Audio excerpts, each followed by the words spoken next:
नमस्कार, मैं हूं आपके साथ इश्तियाक अहमद और आप देख रहे हैं आर्य न्यूज। स्वागत है आपका राजस्थान के खास बुलेटिन में। रुक करेंगे राजस्थान की तमाम खबरों की तरफ। केंद्र सरकार पर निशाना साधते हुए सचिन पायलट ने कहा कि मोदी सरकार के कार्यकाल किसान विरोधी रहे और आज नौबत यह आ गई है कि देश में उद्योग धंधे चौपट हो रहे। और टोंक जिले के अरनिया माल गांव में अपने संबोधन में सचिन पायलट ने कहा कि प्रदेश सरकार द्वारा चलाए जा रहे प्रशासन गांव शहरों के संग अभियान के माध्यम से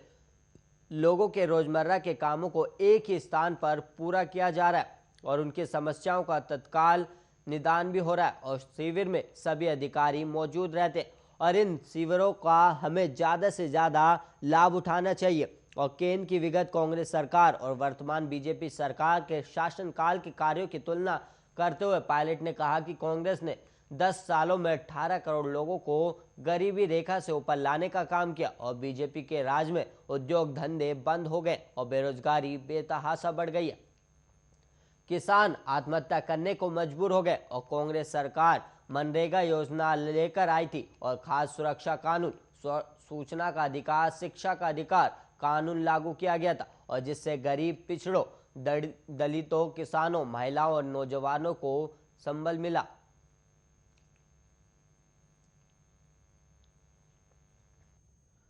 और वहीं राजस्थान के राजधानी के भट्टा बस्ती थाने इलाके का एक मामला सामने आया जहां पर आरोप है कि मृतक के खिलाफ उसकी बुआ ने झूठा केस दर्ज करवाया और इससे वो काफी दुखी था और अवसाद में था और उसे अपना करियर तबाह होने का डर था। और ये डर इतना हावी हुआ कि आखिरकार उसने मौत को गले लगा लिया। और मृतक की मां ने अपनी ननंद और उसके परिवार के 3 लोगों के खिलाफ पुलिस में शिकायत दर्ज करवाई है। और शिकायत में इस बात का जिक्र किया गया है कि मृतक की मां नीता माथुर का अपनी नंद अनीता और उसके पति भुवनेश्वर कुमार के साथ पैतृक संपत्ति को लेकर एक विवाद चल रहा है, जिसे लेकर कोर्ट में सिविल दावा कर रखा है। और नीता के ससुर की मौत से पहले नंद अनीता अपने पति के साथ यूएसए से भारत आई और जालसाजी पूर्वक वसीयत बनवा ली और पीड़ित के अनुसार ससुर के देहांत के बाद वसीयत के आधार पर बैंक लॉकर में रखे उसके गहने भी नंद ने हड़प लिए और मकान को हड़पने के लिए सिविल दावा कर दिया गया। और नीता और उसके परिवार को मकान से बेदखल करने के लिए नंद और नंदोई ने पुलिस में नीता और उसके पति के खिलाफ कई शिकायतें दर्ज करवाई। और वहीं आपको बता दें कि यश को उसके फूफा और फूफा के बेटे मोबाइल पर धमकी भरे मैसेज भेजकर उसका करियर तबाह करने की धमकी देने लगे, जिसके चलते 10 अक्टूबर की शाम को यश ने आत्महत्या कर ली।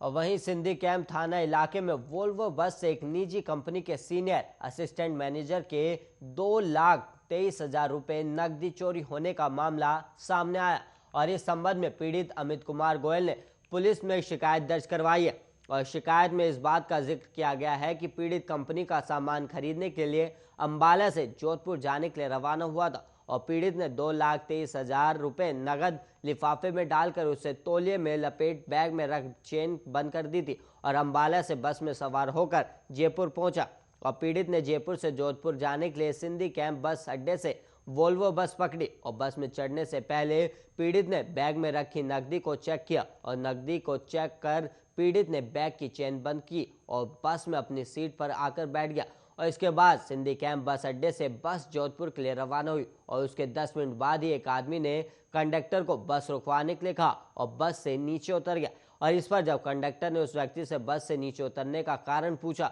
तो व्यक्ति ने भूल से गलत बस में चढ़ने की बात कही और इस बात पर कंडक्टर को शक हुआ और उसने बस में सवार सभी सवारियों को उनका सामान चेक करने के लिए कहा। और इस पर जब पीड़ित अमित कुमार गोयल ने अपना बैग चेक किया तो बैग में रखी रकम गायब थी और वहीं जिसके बारे में पीड़ित ने कंडक्टर को जानकारी दी। इसके बाद कंडक्टर ने बस से नीचे उतरे व्यक्ति की तलाशी ली, लेकिन उसके पास से नकदी बरामद नहीं हुई और पीड़ित ने सिंधी कैंप थाने पहुंचकर अज्ञात व्यक्ति के खिलाफ 2,23,000 रुपए की चोरी का मामला दर्ज करवाया। और वहीं फिलहाल पुलिस ने प्रकरण दर्ज कर जांच करना शुरू किया है और साथ ही बस से नीचे उतरे संदिग्ध व्यक्ति से भी पूछताछ की जा रही है।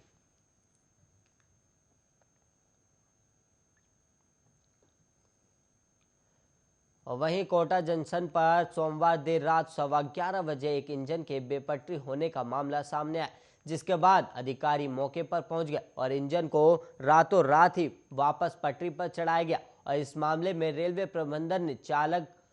भरत माली को निलंबित भी कर दिया और प्रारंभिक तौर पर भरत माली की लापरवाही इंजन के बेपटरी होने के मामले में मानी गई है और साथ ही इस पूरे प्रकरण की जांच भी शुरू कर दी गई है। और मामले के अनुसार जोधपुर भोपाल पैसेंजर ट्रेन से अलग होने के बाद एक इंजन प्लेटफॉर्म नंबर 3 पर खड़ा था, तभी अचानक यार्ड में जाने की जगह लाइन नंबर 5 में घुस गया और चालक भरत माली को समझ पाता इससे पहले इंजन डेड एंड तोड़ता हुआ पटरी से उतर गया। और वहीं गनीमत ये रही कि इंजन की रफ्तार कम थी और इसके चलते इंजन OHE के खंभे से टकराकर बाल बाल बचा और अन्यथा बड़ा हादसा हो सकता था। और वहीं OHE लाइन का खंभा टूट जाता तो बिजली सप्लाई भी बाधित हो सकती थी और इससे अधिकारियों में हड़कंप भी मच गया था और सभी घटनास्थल की ओर दौड़े। और घटनास्थल के निरीक्षण के बाद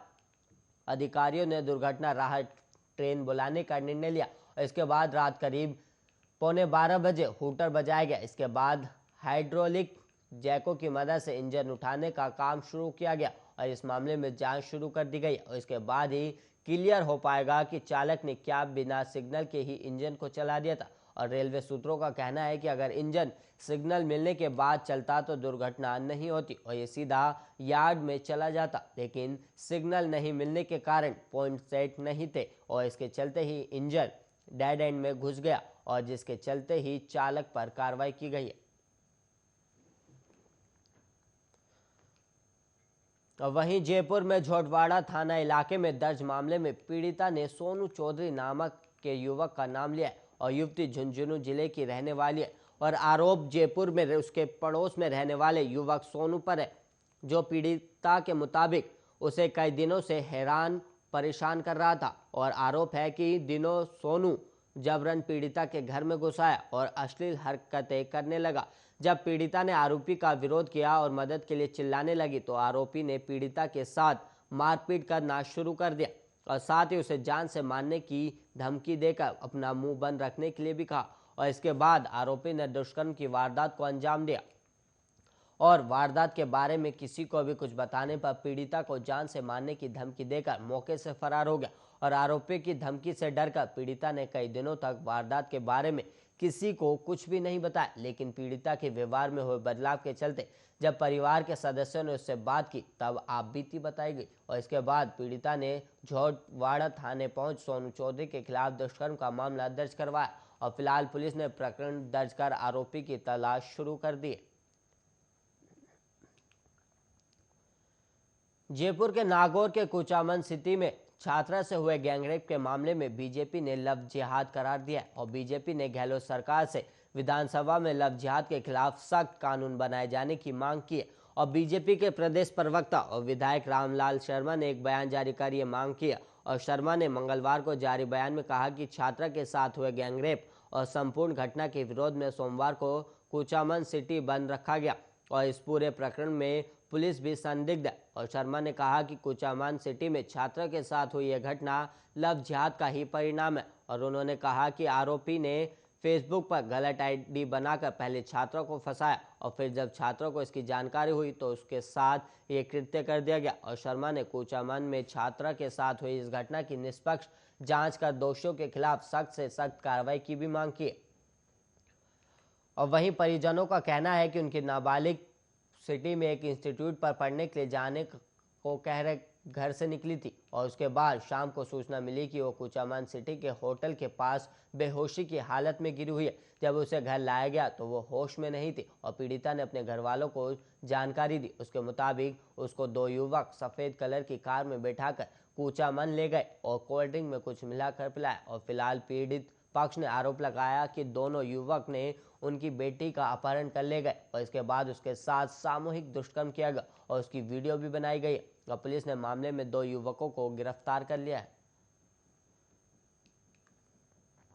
और वहीं राजस्थान की गहलोत सरकार ने बाल विवाह रजिस्ट्रेशन बिल पर यू टर्न ले लिया। मुख्यमंत्री अशोक गहलोत ने कहा है कि विधानसभा में हाल ही में पारित राजस्थान अनिवार्य विवाह पंजीकरण विधेयक 2021 पर पुनर्विचार के लिए वो राज्यपाल से उस वापस भेजने का अनुरोध करेंगे। उन्होंने कहा कि इस विधेयक को अध्ययन के लिए कानूनविदों को दिया जाएगा और उनकी सलाह के आधार पर इसे आगे बढ़ाने या नहीं बढ़ाने का फैसला किया जाएगा। अंतर्राष्ट्रीय बालिका दिवस पर नन्हे हाथ कलम के साथ अभियान के तहत हौसलों की उड़ान कार्यक्रमों को संबोधित करते हुए गहलोत ने कहा कि इस कानून पर पूरे देश में विवाद हुआ कि इससे बाल विवाह को प्रोत्साहित मिलेगा और यह हमारे लिए प्रतिष्ठा का प्रश्न नहीं है। हमने इसे वापस मांगने का निर्णय किया है और हम कानून विशेषज्ञों से इस पर फिर से सलाह लेने के लिए राज्यपाल से विधेयक वापस लौटाने का अनुरोध करेंगे। और सीएम गहलोत ने दावा किया कि राज्य सरकार का संकल्प है कि राजस्थान में किसी भी कीमत पर बाल विवाह नहीं हो सकता है और इस पर कोई समझौता नहीं होगा। और मैं आपको विश्वास दिलाता हूं कि उन्होंने कहा कि उस पर फिर से अध्ययन करेंगे, उसके बाद तय करेंगे कि उसे आगे बढ़ाना है या नहीं और हमें कोई दिक्कत नहीं है। गहलोत ने कहा कि विवाह पंजीकरण अनिवार्य करने का फैसला सुप्रीम कोर्ट का था और उसी आधार पर कानून बनाया गया। और उन्होंने कहा कि विवाह के अनिवार्य पंजीकरण को लेकर सुप्रीम कोर्ट के एक आदर्श की भावना के अनुरूप ही राजस्थान विवाह का अनिवार्य पंजीकरण विधेयक 2021 लाया गया। और परंतु बाल विवाह को लेकर जो गलत धारणा बन गई है, तो हम बिल को माननीय राज्यपाल महोदय से अनुरोध करेंगे कि इसे सरकार पुनः लौटा दे। वहीं राजस्थान के हनुमानगढ़ में दलित युवक की हत्या के मामले में पुलिस की विशेष टीम ने 3 अन्य आरोपियों को भी गिरफ्तार कर लिया, जबकि एक आरोपी को राउंड अप किया गया है। और अब तक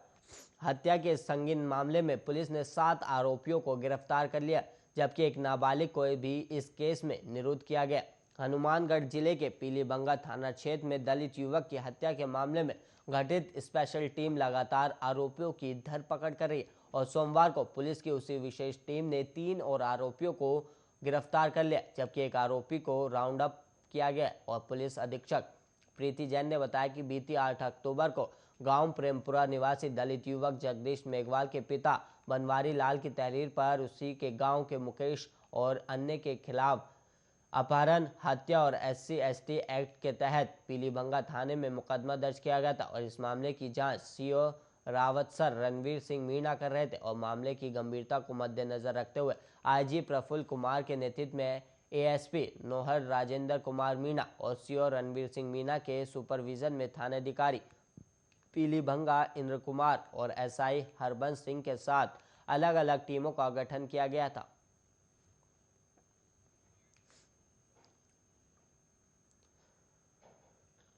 जयपुर में गुजरात सरकार के खिलाफ फैसले से चर्चाओं में आए जस्टिस अकील अब्दुल हमीद कुरैशी राजस्थान हाईकोर्ट के मुख्य न्यायाधीश पद की शपथ लेंगे। और राजभवन में राज्यपाल कलराज मिश्र जस्टिस कुरैशी को पद की शपथ दिलाएंगे। और जस्टिस कुरैशी 7 मार्च 2022 को रिटायर होने वाले, मतलब उनका कार्यकाल करीब 5.5 महीने ही रहेगा। और जस्टिस कुरैशी मौजूदा CJ इंद्रजीत महांती का स्थान लेंगे। और शनिवार को महांती का तबादला त्रिपुरा हाईकोर्ट में चीफ जस्टिस के रूप में किया गया था। और जस्टिस अकील अब्दुल हमीद कुरैशी देश के सीनियर जजों में एक है और उनका जन्म 7 मार्च 1960 को गुजरात में हुआ था। और कुरैशी ने 1983 में